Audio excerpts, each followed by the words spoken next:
क्या आप जानते हैं कि आपके दिमाग में हर विचार सच नहीं होता, वो आपकी सच्चाई नहीं होती। दोस्तों, आज हम बात करेंगे एक बेहद पावरफुल किताब के बारे में, you are not your brain, जिसे लिखा है डॉक्टर जेफरी श्वार्ट्ज और रेबेका ग्लैडिंग ने।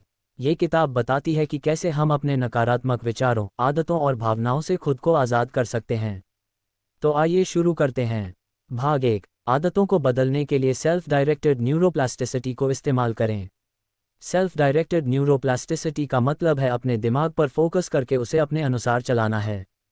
इसमें न्यूरो का मतलब दिमाग के उस हिस्से से है जहां से विचार और भावनाएं कंट्रोल होती हैं, और प्लास्टिसिटी का मतलब है कि भले ही यह हिस्सा काफ़ी ठोस हो, लेकिन आप कुछ प्रोसेस या इस पर कुछ काम करके इसे अपने अनुसार प्लास्टिक की तरह बदल सकते हैं।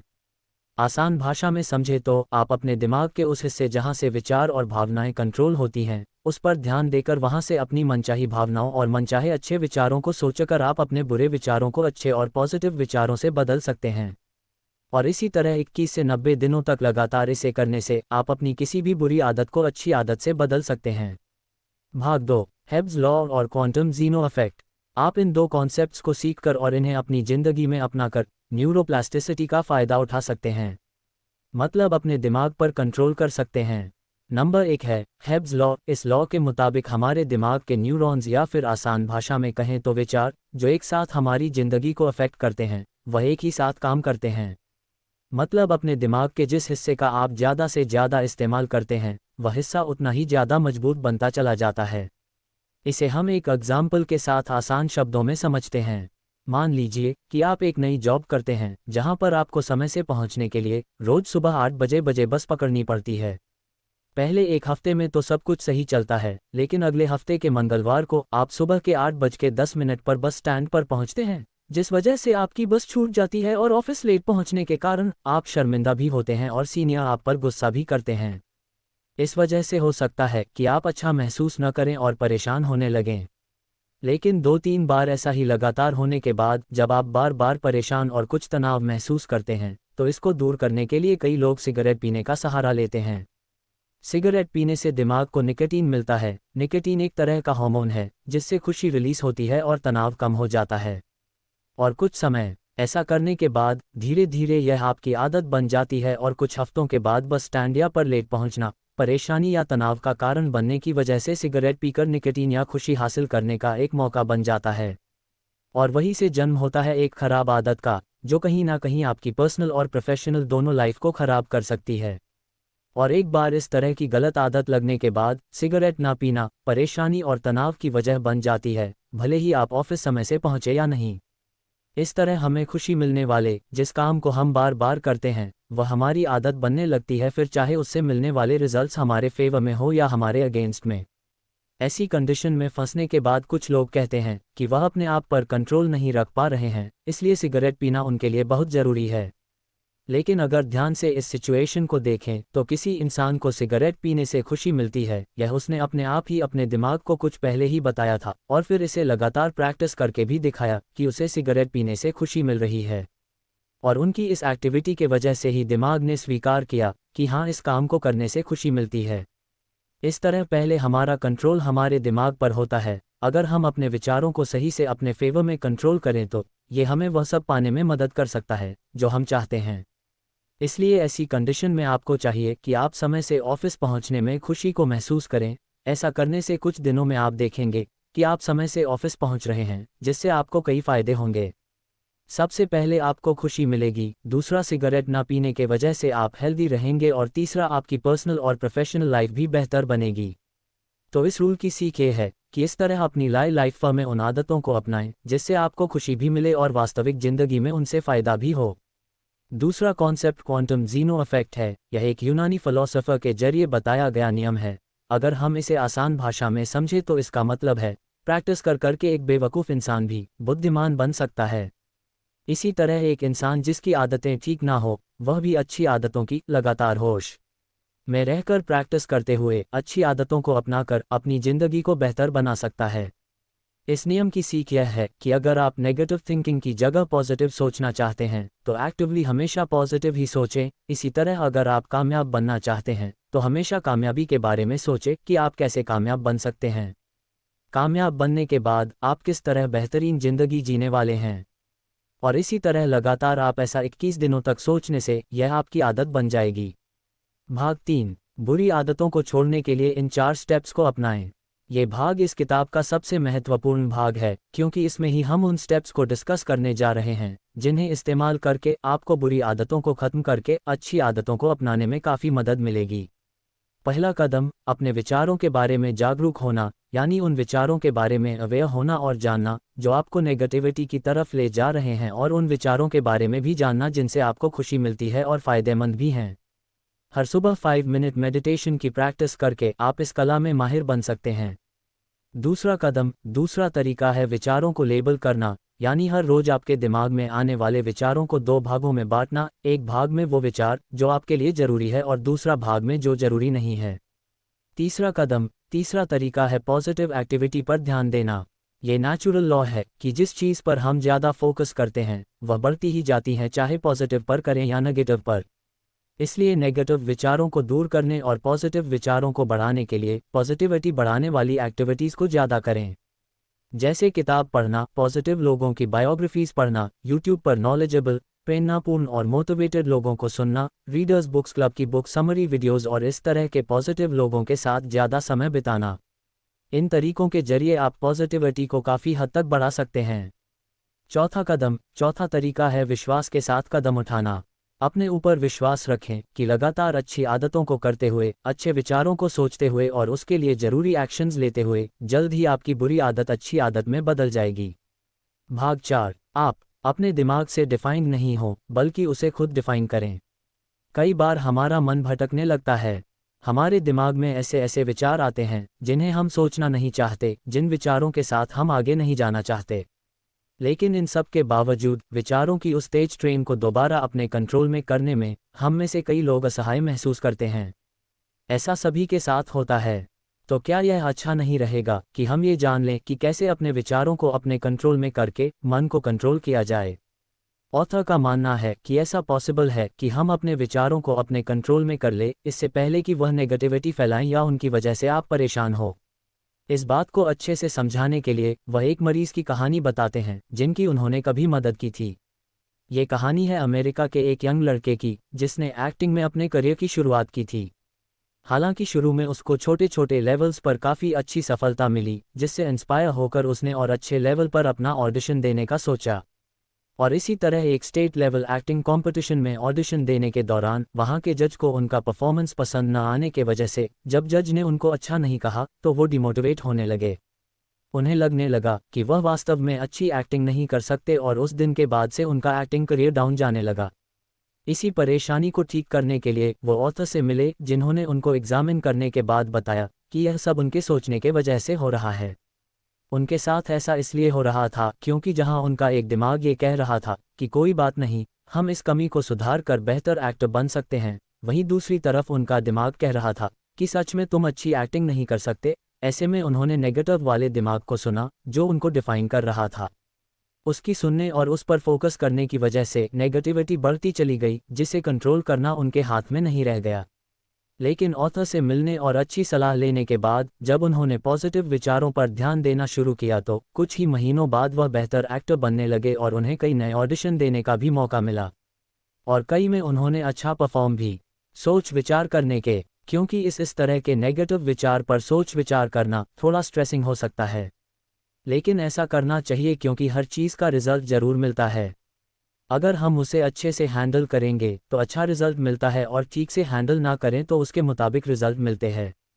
इसलिए ऐसी कंडीशन में हमें रीफ्रेमिंग की ज़रूरत होती है। रीफ्रेमिंग मतलब अपने पॉइंट ऑफ व्यू या नज़रिए को बदलना। इसे आसानी से समझने के लिए आइए हम एक मरीज़ की कहानी के जरिए इसे डिस्कस करते हैं जिसकी ऑथर ने मदद की थी। मरीज़ की कहानी कुछ ऐसी है कि जब वह ज़रूरी टॉपिक्स के बारे में सोच रहे होते थे या फिर बात कर रहे होते थे तो उनके दिमाग में दूसरे अननेसेसरी ऐसे विचार आने लगते थे जो वह नहीं चाहते थे कि आए। और ऑथर को बताते हुए उन्होंने एक्सेप्ट किया कि अगर ऐसा कुछ दिनों तक और रहा तो हो सकता है कि मैं मेंटली बीमार होने लगूं। अगर कुछ समय तक इसे ठीक नहीं किया गया तो मेरे साथ कुछ बुरा हो सकता है। ऐसा कुछ दिनों तक लगातार चलता रहा। उसके बाद ऑथर की सलाह के अनुसार उस मरीज ने अननेसेसरी विचारों को एक नाम या लेबल दिया, फॉरेन इन्वेडर। क्योंकि इस नाम में एक तरह से दुश्मनी है जिससे हर इंसान दूर रहना चाहता है। और अल्टीमेटली अननेसेसरी विचारों को ऐसा लेबल या नाम देने की वजह से मरीज ने यह महसूस किया कि कुछ दिनों में ही उस तरह के विचार आने कम हो गए। क्योंकि इस तरह के शब्दों में ऐसा साउंड है जिन्हें कोई लड़ाकू या एलियन ही सुनना ज़्यादा पसंद करेगा, एक सभ्य इंसान सुनना शायद पसंद ना करें। इस तरफ पहला कदम यानी लेबल करने के बाद उन्हें दूसरा कदम उठाने का मौका मिला जिसमें वह अपने आप से कुछ इस तरह की बातें कर सके कि मैं यह नहीं हूं जो हर तरह के विचारों को सुने, बल्कि वह सिर्फ मेरा दिमाग है। और मैं क्या सुनता और क्या एक्सेप्ट करता हूं वह मैं हूं, इसलिए चाहे मैं जो भी सुनूं, लेकिन स्वीकार वही करता हूं जिससे मुझे फ़ायदा हो, जो मेरे खुशी में योगदान दें और मेरी कामयाबी में योगदान दें। You are not your brain Hindi. इस तरह की एक्टिविटी करने से उन्हें ये जानने में मदद मिली कि जो नेगेटिव विचार आ रहे थे उनका एक्चुअल में किसी तरह का कोई एग्जिस्टेंस ही नहीं था। उन पर विचार करके ठीक तरीके से मैनेज करने से उन्हें तुरंत खत्म किया जा सकता था। इस तरह इस भाग का लेसन यह है कि किसी भी बुरे विचार से डरकर उसे रिजेक्ट करने की बजाय शांत मन से उसके लिए एक समय निकालकर उस बारे में सोचें और उससे दूर करने के तरीकों को शांत मन से सोचकर लगातार अपनाएं। ऐसा करने के कुछ दिनों में आप देखेंगे कि नेगेटिव विचार और खराब आदतें धीरे धीरे लाइफ से जा रही हैं और पॉजिटिव और अच्छी आदत है लाइफ में आ रही हैं। भाग 7, फिर से ध्यान केंद्रित करें। फिर से ध्यान केंद्रित करना अगला जरूरी कदम है जो हमें अपने ध्यान को फिर से ट्रेन करने में काफ़ी मदद करता है। यह जरूरी है खासकर तब केंद्रित जब आप भी कई लोगों की तरह अपने जरूरी कामों पर फोकस करने के लिए काफ़ी संघर्ष करते हैं। क्योंकि कई बार ऐसा विचार जो किसी इंसान के लिए फ़ायदेमंद नहीं है लेकिन अट्रैक्टिव होने की वजह से वह अपने ज़रूरी काम पर फोकस नहीं कर पाते या उस पर फोकस करने में काफ़ी संघर्ष करना पड़ता है। इसलिए लेबलिंग और रिफ्रेमिंग टेक्निक को अपनाने के साथ साथ इस तरीके को जानना और ज़रूरत पड़ने पर इस्तेमाल करना भी बहुत ज़रूरी है। रिफोकस के इस तरीके में प्रोडक्टिविटी और पॉजिटिविटी की तरफ ध्यान लाने वाले तरीकों को अपनाने की सलाह दी जाती है। इसके लिए उन पॉजिटिव विचारों की लिस्ट बनाएं जिन्हें आप सोचना चाहते हैं, उन अच्छी आदतों की लिस्ट बनाएं जिन्हें आप अपनाना चाहते हैं, अच्छे लोगों की लिस्ट बनाएं जिनके साथ आप ज़्यादा समय बिताना चाहते हैं। और जब भी किसी तरह का कोई नेगेटिव विचार में दिमाग में आए और उसे दूर करने का कोई इमीडिएट तरीका ना सूझे तो अल्टीमेटली अपनी पॉजिटिव विचारों की लिस्ट पर ध्यान दें और उस बारे में सोचना शुरू कर दें। या इसके लिए आप अपने किसी ऐसे दोस्त से बात कर सकते हैं जो आपको पॉजिटिव रहने में मदद करें। इसके अलावा अपने काम से मिलने वाले मनचाहे रिजल्ट्स के बारे में सोचें और पूरे फोकस के साथ काम में लग जाएं। ऐसा करने से आप देखेंगे कि अपने दिमाग को अपने हिसाब से मनचाही चीज़ों में एंगेज करके आप उसे कंट्रोल कर रहे हैं और उसका फ़ायदा उठा रहे हैं, बजाय कि वह आपको कंट्रोल करके आपका फ़ायदा उठाएं। हालांकि यहाँ पर यह याद रखना जरूरी है कि यह तरीका नेगेटिव विचारों को दिमाग में आने से रोकने या उन्हें रिजेक्ट करने का नहीं है, बल्कि उनके आने के बाद उनसे पॉजिटिवली डील करने का है, जिसमें आप नेगेटिव विचार आने के बाद सिर्फ अपने पॉजिटिव और मनचाहे विचारों और आदतों के बारे में सोचते हैं। और कुछ समय ऐसा सोचने के बाद नेगेटिव विचार अपने आप दिमाग से हटने लगते हैं और आप अच्छा महसूस करने लगते हैं। भाग 8, री-एवोल्यूशन। सबसे ज़रूरी नियम अपने आप से मिलना है, अपने आप को दोबारा हासिल करना है, क्योंकि अगर हम ये करने में सक्षम नहीं हैं तो हम नहीं जान सकते कि कौन से विचार हमारे लिए ज़रूरी और फ़ायदेमंद है। लेकिन इसके ऑपोजिट, जितने लंबे समय तक हम खराब आदतों या खराब विचारों के साथ जुड़े रहते हैं, अपने आप से दूरी बढ़ती जाती है। जबकि री-एवोल्यूशन के इस तरीके में आपको अपने आप के साथ जुड़ने, प्यार करने, मतलब अपनी हेल्थ, ब्यूटी, विचारों को महत्व देना सीखते हैं। री-एवोल्यूशन का ये तरीका आसान भाषा में कहें तो अपने आप को काइंड मेंटालिटी से देखने और ट्रीट करने का एक तरीका है। मतलब अपने आप से सच में प्यार करना, अपने लिए जो सच में फ़ायदेमंद है, उन विचारों को, उन आदतों को ही अपनाना, ना कि उनको जो को कुछ समय के लिए अट्रैक्टिव हो और नुकसानदेह न हो।